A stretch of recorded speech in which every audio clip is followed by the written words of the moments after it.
নতুন যেই দলটি গঠিত হয়েছে, আমার ভাই একটু আগে বলেছিলেন রাজার দল, কথাটা আমার খুব পছন্দ হয়েছে। সত্যি এটি রাজার দল। কেন রাজার দল?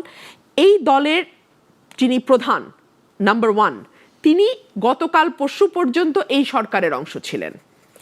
এখনো এই দলে যারা কাজ করছেন ভেতর থেকে, তাদের দুজন সরকারের উপদেষ্টা হিসেবে আছেন।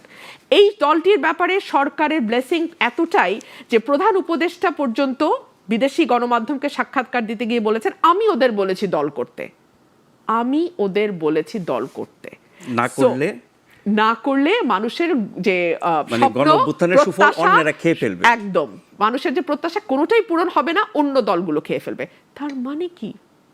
উনি বলছেন ওনাকে বসিয়েছে ছাত্ররা, শুরুতে বলেছেন। উনি বলেছেন এটি মেটিকুলাসলি প্ল্যান্ড একটা মুভমেন্ট এবং এখানে একটা মাস্টার মাইন্ড আছে। কে সেই মাস্টার মাইন্ড?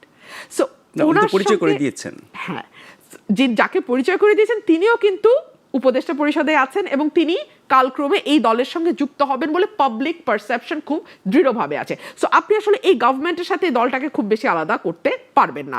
ডিসি, এসপি থেকে শুরু করে প্রশাসনে যারা আছে তাদের সরকারের উদ্যোগের সাথে বিরোধিতা করছে। মানে ঐক্যমত কমিশনের যে লক্ষ্য নির্বাচন সংস্কারের ব্যাপারে যা কিছু চলছে, সেটার সাথে কি এই দল বিরোধ তৈরি করছে? আমি সেটা এভাবে দেখি না। দেখুন, ঐক্যমত কমিশন কিন্তু ইন্ডিপেন্ডেন্ট একটা কমিশন এবং অন্যান্য যেই 6টা কমিশন গঠিত হয়েছে তারাও কিন্তু হেডেড বাই ইন্ডিপেন্ডেন্ট পারসন। তারা কিন্তু কেউ সরকারের অংশ সেই অর্থে নয়, উপদেষ্টারা যেই অর্থে। সো ওনারা ওনাদের ইন্ডিপেন্ডেন্ট প্রতিবেদন দেবেন, ওনারা ওনাদের ইন্ডিপেন্ডেন্ট মতামত দিবেন এবং এই মতামতটি নিয়ে ঐক্যমত কমিশন দলগুলোর সঙ্গে বসবে। এখনো কিন্তু বসা শুরু হয়নি, এই মাস থেকে শুরু হবে, এক দফা বসেছে।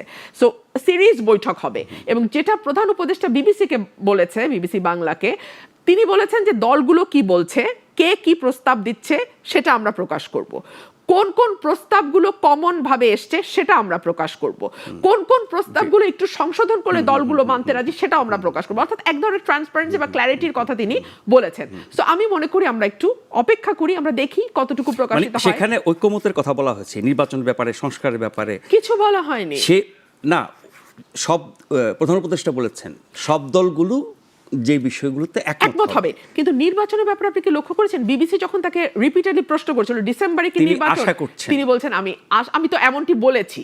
মানে উনি কিন্তু আর রিপিট করেননি এবং ওনার এই সাক্ষাৎকারটি একটি বিশেষ সাক্ষাৎকার আমি বলবো, কারণ এর আগে উনি নুরুল কবির ভাইয়ের সাথে সাক্ষাৎকার দিয়েছেন, বিদেশি গণমাধ্যমে দিয়েছেন, তখন কিন্তু ওনার মধ্যে এক ধরনের পোলাইটনেস, এক ধরনের সাবমিশন, হ্যাঁ আমার ভুল হচ্ছে, ট্রায়াল এন্ড এররের মধ্যে দিয়ে। বাট এবার কিন্তু হি ওয়াজ ভেরি অ্যাগ্রেসিভ, উনি কিন্তু খুবই অ্যাগ্রেসিভ। এই ডক্টর ইউনূসকে কিন্তু আমরা চিনি না। এই প্রশ্নগুলো আমি জাস্ট তুলে যাচ্ছি।